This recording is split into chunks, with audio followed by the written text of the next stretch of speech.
देश व प्रदेश में बढ़ते कोरोना के मामलों को देखते हुए आप भी सुरक्षा के एहतियात उपाय जरूर करें। मास्क पहनें, सोशल डिस्टेंसिंग के लिए 2 गज दूरी है जरूरी और अपने आसपास सफाई बनाए रखें। 45 वर्ष या इससे अधिक आयु के लोग कोरोना का टीका अवश्य लगाएं।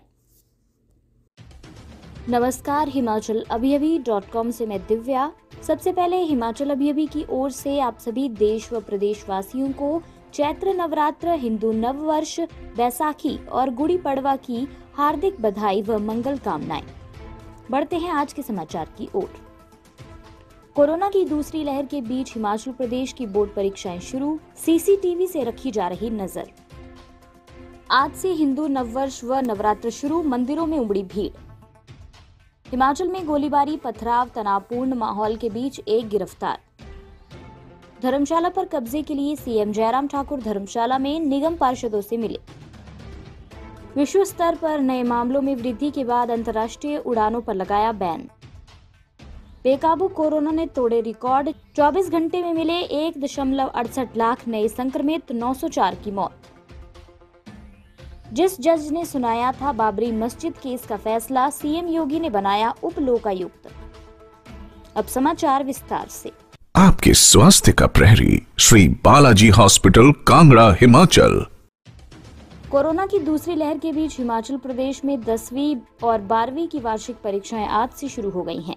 सामाजिक दूरी बनाए रखने के लिए प्रदेश भर के 2137 परीक्षा केंद्रों में इस वक्त परीक्षाएं चल रही हैं। कोरोना के मद्देनजर इस मर्तबा 90 अतिरिक्त परीक्षा केंद्र स्थापित किए गए हैं। कुल 2,46,811 परीक्षार्थी वार्षिक परीक्षाओं के लिए बैठे हैं। परीक्षाएं 2 सत्र में हो रही हैं, सुबह व शाम, जबकि कोरोना संक्रमित विद्यार्थी 1 माह बाद परीक्षाएं देंगे। परीक्षा हॉल में लगे सीसीटीवी की मदद से नकल पर नजर रखी जा रही है। परीक्षा केंद्रों पर कोरोना गाइडलाइन का विशेष ध्यान रखा जा रहा है। इसी बीच हिमाचल प्रदेश स्कूल शिक्षा बोर्ड के चेयरमैन डॉक्टर सुरेश कुमार सोनी ने हिमाचल अभी के साथ लाइव बातचीत में विद्यार्थियों के नाम एक संदेश भी जारी किया है। आज से हिंदू नव संवत्सर की शुरुआत हो गई है। चैत्र नवरात्रे के पहले दिन अलसुबह ही शक्तिपीठों में मां के जयकारे गूंजने लगे। श्री चामुंडा नंदिकेश्वर धाम मंदिर में सुबह ही भक्त माता के दर्शन के लिए पहुंचे। ब्रजेश्वरी देवी व ज्वालामुखी माता मंदिर में भी अलसुबह से श्रद्धालु दर्शनों के लिए पहुंचने लगे। सरकार की ओर से जारी एसओपी के तहत मंदिरों में श्रद्धालुओं को दर्शन करवाए जा रहे हैं। चामुंडा मंदिर को ताज़ा फूलों से सजाया गया है। 40 पुलिस और 20 गृह रक्षकों ने सुरक्षा का जिम्मा संभाला है।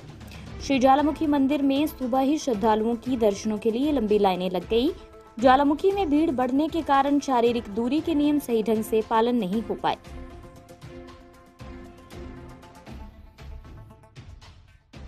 हिमाचल प्रदेश के ऊना जिला में एक बार फिर गोली चलने से माहौल तनावपूर्ण हो गया है। मामला थाना बंगाणा के तहत टीरा का है।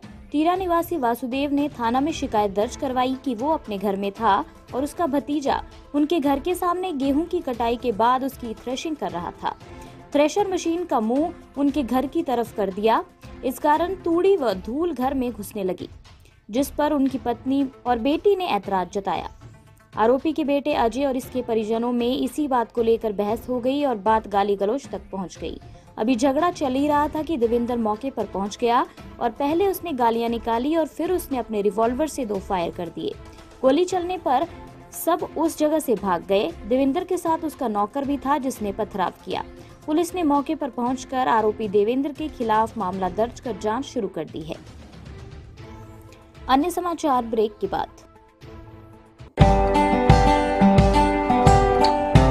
Shri Balaji multi speciality hospital, Kangra, जहां आपको एक ही छत के नीचे मिले बेहतरीन चिकित्सा सुविधाएं, cardiology, laparoscopic, general surgery, neuro surgery, orthopaedics, paediatric, radio diagnosis, urology, gastroenterology, ophthalmology, pathology, medicine, anaesthesia और डेंटल जैसी अत्याधुनिक और बेहतरीन चिकित्सा सुविधाएं, 24 घंटे इमरजेंसी सुविधा, 9 बेड के साथ critical care unit, cardiac monitor और डिफिब्रिलेटर्स, सेंट्रल ऑक्सीजन लाइन और वेंटिलेटर सुविधा।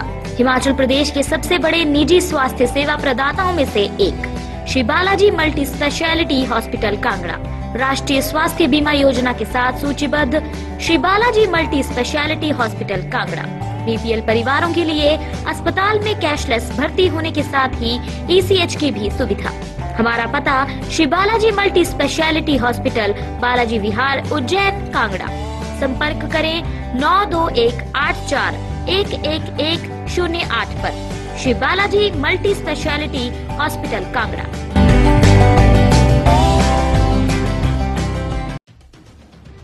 नगर निगम धर्मशाला पर कब्जे के लिए सीएम जयराम ठाकुर सुबह सवेरे ही स्मार्ट सिटी पहुंचे। सीधे सर्किट हाउस का रुख किया, जहां बीती रात से बीजेपी के चुने हुए 8 पार्षद व 2 निर्दलीय मौजूद रहे।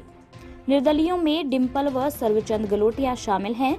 सीएम जयराम ठाकुर ने निगम के मेयर व डिप्टी मेयर के चयन से पहले इन सभी 10 पार्षदों से चर्चा की।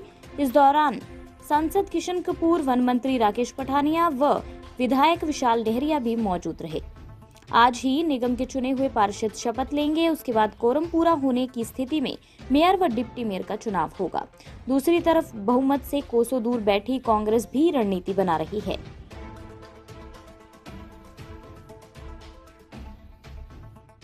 भारत सरकार की योजना इस साल गर्मियों में अंतर्राष्ट्रीय उड़ानों की अनुसूची को फिर से शुरू करने की है, लेकिन ऐसा होता नहीं लग रहा है, क्योंकि विभिन्न देशों ने बढ़ते कोविड मामलों के मद्देनजर अंतर्राष्ट्रीय उड़ानों पर प्रतिबंध लगाना शुरू कर दिया है। इनमें से नवीनतम बांग्लादेश है, जिसने 14 अप्रैल से 20 अप्रैल तक बांग्लादेश से और बांग्लादेश के लिए अपनी सभी अंतर्राष्ट्रीय उड़ानों पर प्रतिबंध लगाने की घोषणा की है।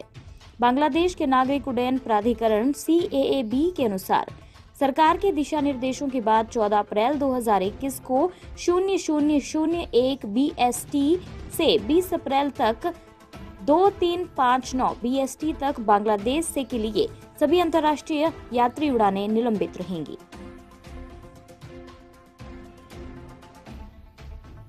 देश में बेकाबू कोरोना ने सारे रिकॉर्ड तोड़ दिए हैं। पिछले 24 घंटे में 1,68,912 लोग कोरोना संक्रमित पाए गए हैं, जबकि इस दौरान 904 की मौत हुई है।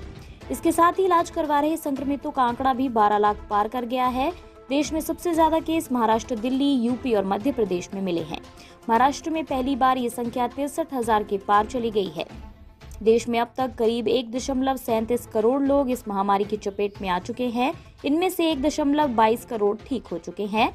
1,71,089 ने जान गंवाई है। एक्टिव केस यानी इलाज करा रहे मरीजों की संख्या इस महीने 11 दिन में 6,78,519 की बढ़ोतरी हुई है। रिटायर्ड जस्टिस सुरेंद्र कुमार यादव को उप लोकायुक्त के पद की शपथ लोकायुक्त जस्टिस संजय मिश्रा ने दिलाई। सुरेंद्र मूल रूप से जौनपुर के रहने वाले हैं। उनकी शिक्षा दीक्षा वाराणसी में हुई। सुरेंद्र यादव 30 सितंबर 2019 को जिला जज लखनऊ के पद से रिटायर हुए थे, लेकिन सुप्रीम कोर्ट के आदेश से उन्होंने राम जन्मभूमि व विवादित ढांचे को निर्णीत करने के लिए 30 सितंबर 2020 तक CBI अयोध्या प्रकरण के रूप में काम किया। उन्होंने रिटायर्ड होने से ठीक पहले 30 सितंबर 2020 को इस मामले में फैसला सुनाया। अब प्रदेश सरकार ने उन्हें उप लोकायुक्त बनाया है। प्रदेश में 2 उप लोकायुक्त पहले से कार्यरत हैं। लोकायुक्त कार्यालय में हुए कार्यक्रम में अपर मुख्य सचिव गृह अविनाश कुमार अवस्थी भी मौजूद रहे। इसी के साथ ये रेडियो बुलेटिन यहीं समाप्त होता है। धन्यवाद।